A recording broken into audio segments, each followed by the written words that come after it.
you have an analogy you came up with that involves beer and a glass. Beer, right? So I'm pouring it right down the middle so we get a nice thick head. Right now we have a glass and we can see exactly how much foam there is and how much actual beer there is, right? But imagine this was that I poured it into this vessel instead where we couldn't see that. The analogy is the stock market. So when most people think of the stock market, it's all this churning and trading, what stocks are hot now, what stocks are rising, what stocks are falling, it's all this trading. That's not the simple path to wealth. That's the foam, right? What makes up the price of that stock is a combination of two things. It is the beer and it is the foam. And the problem is, unlike that glass, it's in a vessel like this.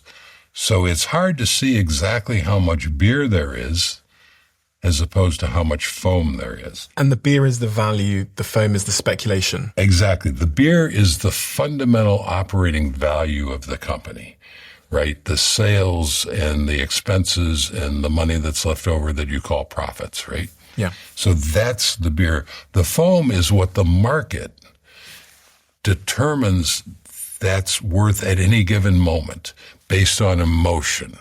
And hype and speculation and fear and greed. And so up here is the total value of the stock. Right, exactly. The total value of the stock. But this is all foam that can come and go very quickly. I guess Warren Buffett's greatness was he was able to pay for stocks where it was mainly beer, and he paid at the price of the beer, not for the foam. Or he looked for times where the sentiment was so negative that he was actually paying a little less than the price of the beer. It's going to be very, very hard in this day and age to find companies where you can actually buy it for less than the actual beer value. So don't try to do that. Just try to find companies that you can pay a fair price for that have a lot of beer in the mix, that are mostly beer.